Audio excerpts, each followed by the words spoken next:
Hi, I'm Eliane from Patchwork and Poodles, and today we are going to make this quilted tote bag together. It's a really lovely tote bag. It's nice and big and roomy, so it can hold all sorts of things. It's made with scrap batting and some fabric that you might have around your house. We're going to make it with our Everglow quilt pattern, which is this one right here, available in my shop. You can find it in the description below.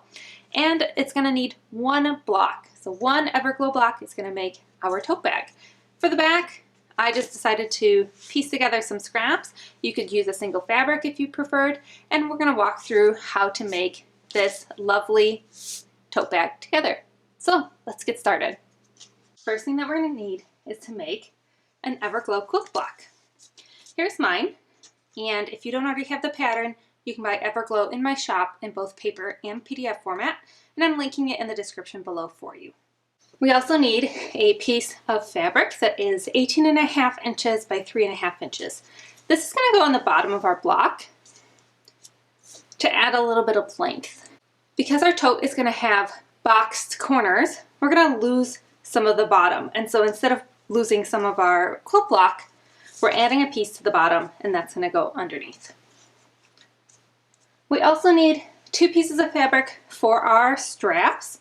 These are 2.75 by 16 inches, and these are going to be for the handles, and they're going to go over pieces of 1-inch webbing. My trick for getting inexpensive webbing is to buy dog leashes at Dollar Tree. It's $1 for a leash, and you get 48 inches of length. Just make sure that you are getting the 1-inch width, because different size dogs have different leash widths. But getting this means that for $1 I get 4 feet worth of webbing, and it would cost me a lot more if I went to the store, the fabric store, to buy it. So that's my trick. Once you buy your webbing and get it out of the package, you're going to want to go on the end here, and you'll see some zigzag stitching. Gently seam rip that apart, or else your other option is just to take your scissors and cut. Now it's ready to use. You're also going to need 2 pieces for your lining. These are going to be 18 inches by 21 inches. This is going to go on the inside of our bag. I always suggest lighter colors inside your bag so you're able to look inside and see your contents a lot easier than if you used a darker fabric. You need 2 pieces of batting that are slightly bigger than the exterior pieces that we're making. Our exterior pieces are 18.5 by 21.5, so 2 pieces of batting, slightly larger. And the exterior back piece. So you can use a single piece of fabric. I was working with the scraps from the block that I made, and so this is what I created. This will get cut off here to make the back. We're going to go ahead and construct our lining. We have 2 pieces that are 18 by 21, and what we need to do first is we need to cut out a 2.5-inch square from the 2 bottom corners. So your piece, if I'm looking at my piece, this is it sideways, right? The top of my bag is here, the bottom is here. So these 2 bottom corners, I'm going to cut out a 2.5-inch square. I've got both my pieces, one on top of the other right now. I'm using a solid, and so it doesn't have a right or wrong side. But if you were using a printed fabric, I would put both right sides together, and then you can go ahead and you can mark and you can cut it, cutting the 2 layers together at once. 2.5 inches.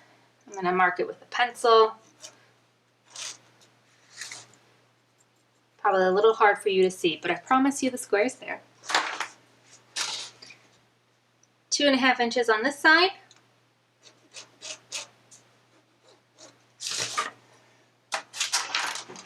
And then cut it out.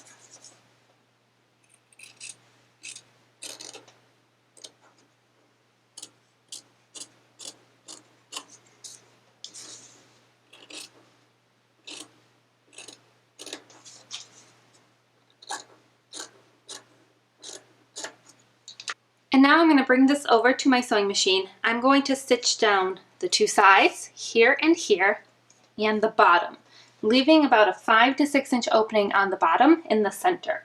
So I'm going to stitch on this side, leaving the center open so that I can turn my tote right side out down the road.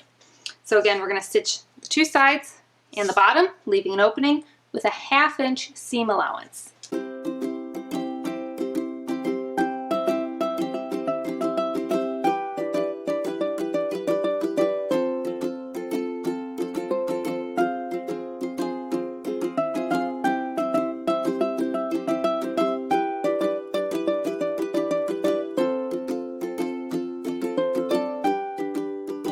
When you get to the corner where you've cut it out, make sure to back stitch. This is going to be really helpful when we go ahead and box those corners.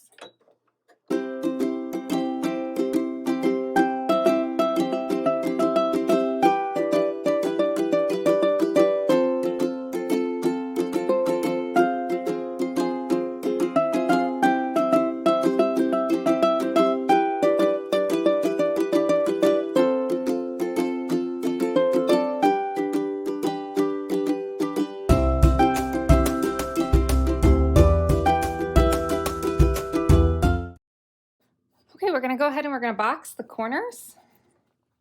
So you'll see that you have this opening here. You're going to take the two corners,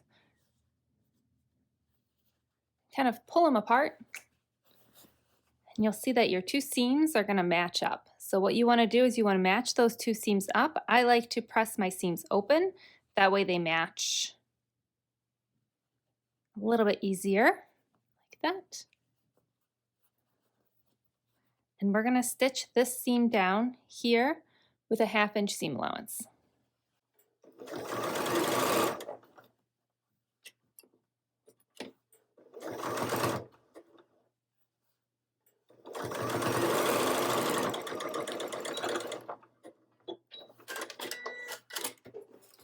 So once you've completed that, this is how it looks on the front, on the back, and that center seam, which you can see it folded over a little bit. That's okay. You just want them to match up.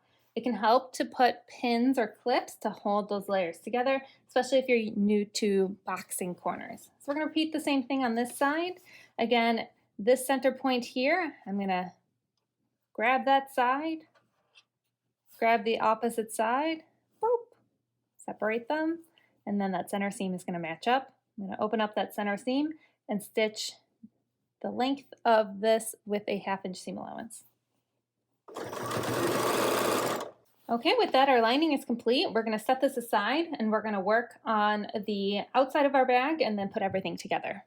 We're going to extend our Everglow quilt block so that it's long enough to be able to baste and quilt. So take your quilt block and at the bottom, you want to sew this 3.5 by 18.5 piece of fabric.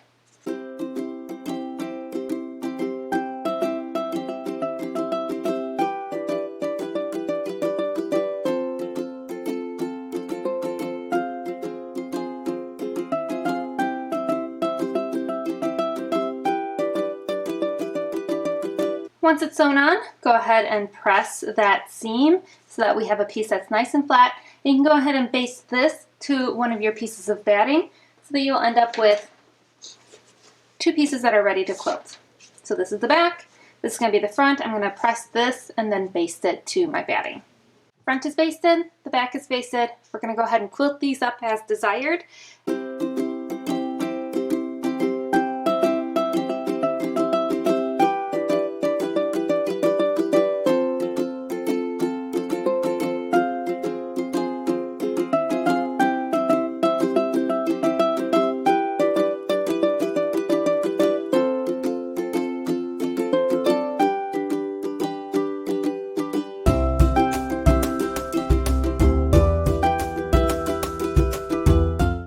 Finished quilting both the front and the back exterior of my tote, trimmed them to 18.5 by 21.5, and I cut out the 2.5 inch square from the two bottom corners.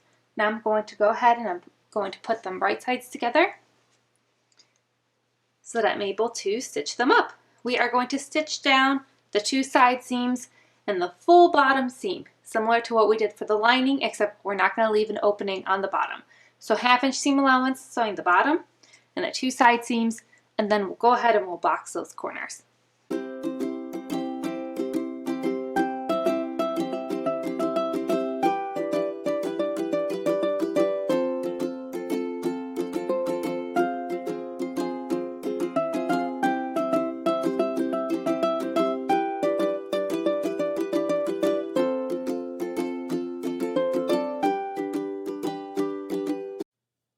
Don't forget to backstitch when you're going to be sewing near those boxed corners. It makes it easier when we actually do the boxed corner.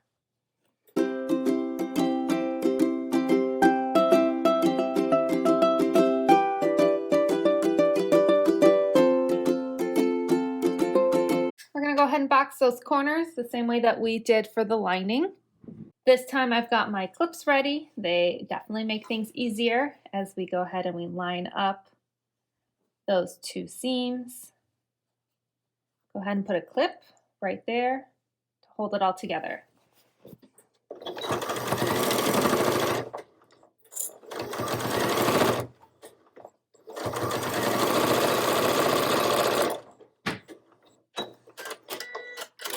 Same thing on the other side.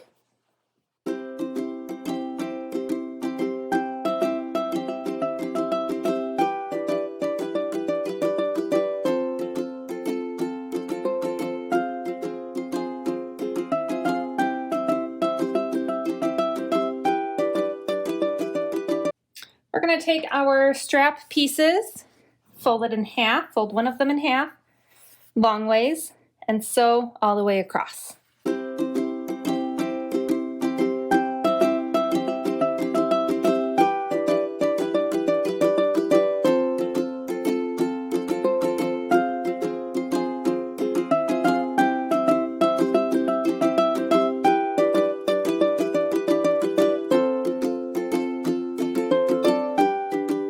So here we have our tube. Go ahead and repeat that same thing with the other piece.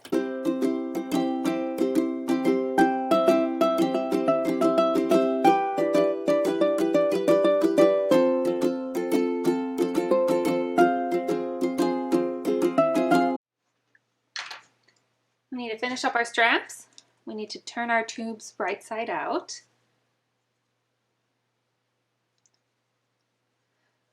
Always pretty slow at this. I know there's some tricks out there that make this easier. If you know of any, put them in the comments below for me, because I sit here and I fiddle every time.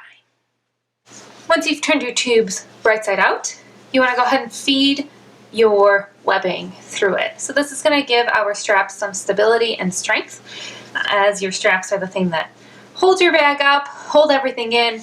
We definitely want to make sure that they are nice and sturdy. So go ahead and feed that in. The webbing is nice and stiff, so it should feed through just fine. And once you get it to the end, we're going to go ahead and take that to our machine, and we're going to top stitch about 1/8 of an inch away on both sides.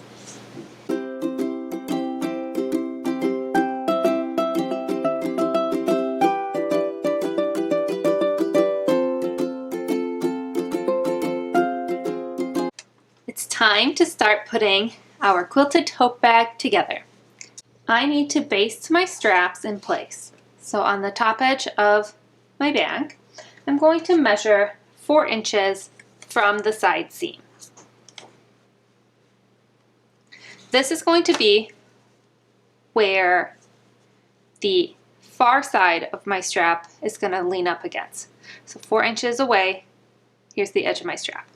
I'm going to go ahead and pin or clip that in place. Repeat on the other side. So 4 inches away from the side seam.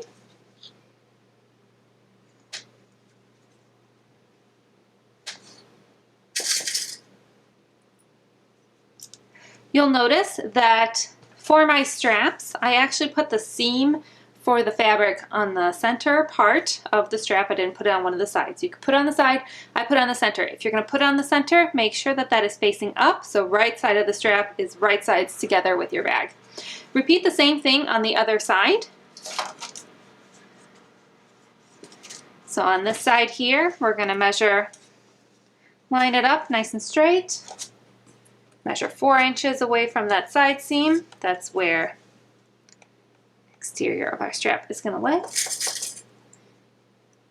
And same thing on the other side, 4 inches and the strap. I'm going to go take this to my machine and baste them in place with a 1/4 inch seam allowance. This is just going to help that when we're going to throw that lining on top and sew everything together, we don't have to worry about too many clips or pins in the way.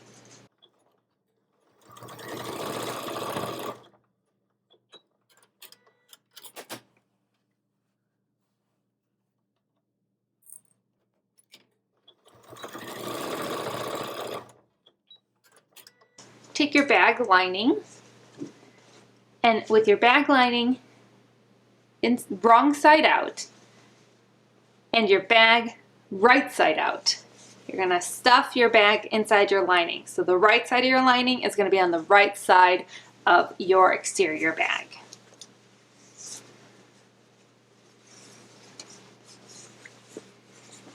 Line up the side seams together and clip or pin in place. I like to use binder clips. They're super heavy duty. They last forever. They're really cheap. They come in all different sizes. I'm a big fan. So.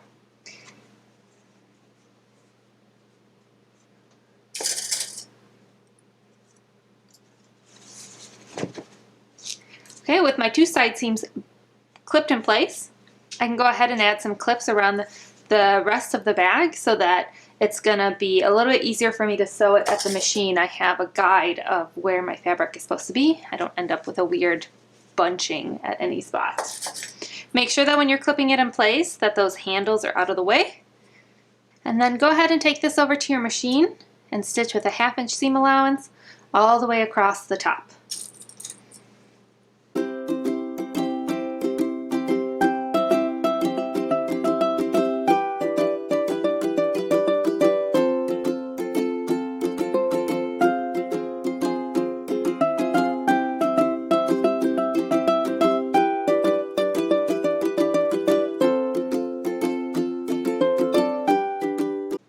Okay, we have that opening that we left in the bottom. We're going to go ahead and turn our bag right side out through that opening.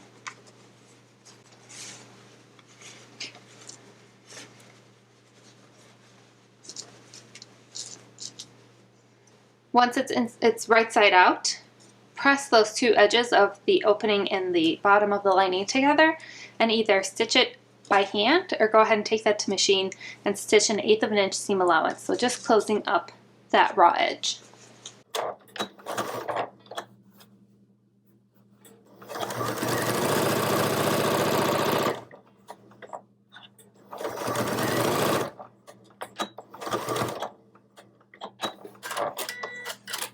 The last thing to do is to top stitch the top edge of our bag so that we keep that lining hidden like we want it to be. So stuff your lining inside your bag.